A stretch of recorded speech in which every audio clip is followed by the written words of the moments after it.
আসসালামু আলাইকুম বন্ধুরা, welcome to my channel Afroza শখের রান্নাঘর। বন্ধুরা কেমন আছো সবাই? হাজির হয়ে গেলাম আরেকটি রান্নার ভিডিও নিয়ে। বন্ধুরা আজকে করেছি খুব সহজে একদম হোটেলের স্বাদে মুগ ডাল রান্না। রুটি কিংবা পরোটার সঙ্গে খাওয়াটা বেশ জমে যাবে। তো চলো বন্ধুরা, আমরা এই মুগ ডাল রান্নাটা কিভাবে করেছি, অবশ্য আমি এটা আমার মতো করে করেছি। আশা করি তোমাদের ভালো লাগবে, আর যদি ভালো লেগে থাকে প্লিজ লাইক, কমেন্ট এবং শেয়ার করে দাও। চলে যাব এখন রান্নার মূল পর্বে। তোমরা সম্পূর্ণ ভিডিওটির সঙ্গে থাকো। চলে এলাম রান্নার মূল পর্বে। আমি প্রথমে একটা হাঁড়িতে তেল দিয়েছি, পরিমাণ মতন দিয়েছি বেশ কিছু পেঁয়াজ কুচি, তেল, তেজপাতা এবং দারচিনি ও এলাচ দিয়ে আমি পেঁয়াজটাকে হালকাভাবে ভেজে নেব। প্রথমে পেঁয়াজটা আমি পোড়া পোড়া করবো না, এটা সুন্দরভাবে একটু ভেজে নেব, তোমরা দেখলেই বুঝতে পারবে। পেঁয়াজটা যখন মোটামুটি ভাজা হয়ে গিয়েছে তখন আমি দিয়ে দিচ্ছি এখানে মুগ ডালটা আমি ধুয়ে নিয়েছিলাম। প্রথমে ধুয়ে পানি ঝরিয়ে নিয়েছি। এখানে মুগ ডালে আমি কোনো পানি রাখিনি।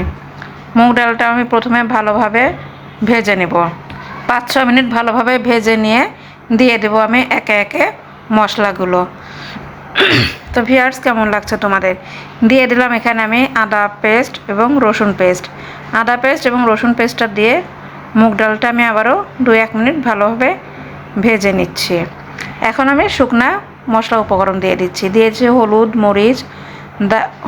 মরিচ, ধনিয়া এবং জিরার গুঁড়া দিয়ে আমি আবারও ভালোভাবে এটাকে ভাজা ভাজা করে নিয়েছি। এখন আমি সামান্য পরিমাণ পানি দিয়ে দিলাম। পানিটা দিয়ে মুগ ডাল এবং পানিটা ভালোভাবে মিশিয়ে নিয়েছি।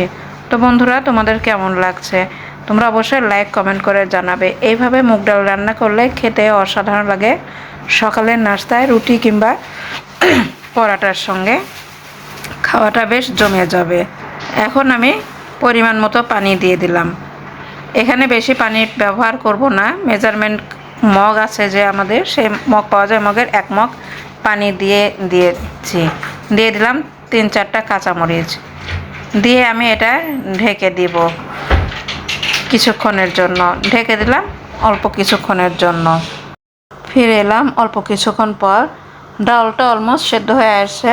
এই ডালটা একদম বেশি সেদ্ধ হবে না, কারণ অতিরিক্ত সেদ্ধ হয়ে গেলে ডালটা খেতে ভালো লাগবে না। এখন আমি দিয়ে দিয়েছি পেঁয়াজ বেরেস্তাটা দিয়ে আমি আবারও কিছুক্ষণের জন্য ঢেকে দেব মিডিয়াম টু লো ফ্লেমে। ফিরে এলাম অল্প কিছুক্ষণ পর। এখন আমি এখানে 1 চামচ আর 1/2 চামচ ঘি দিয়ে দিলাম।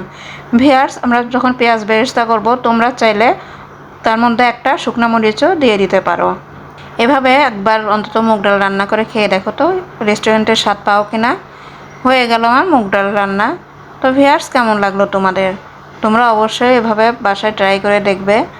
আর ভালো লাগলে আমার ভিডিওটা তোমরা লাইক, কমেন্ট এবং শেয়ার করে দেবে। আর অবশ্যই সাবস্ক্রাইব করে পাশের বেল আইকনটি বাজিয়ে দেবে, যাতে করে আমার প্রতিটি রান্নার ভিডিও নোটিফিকেশনে তোমরা প্রথমে পেয়ে যাও।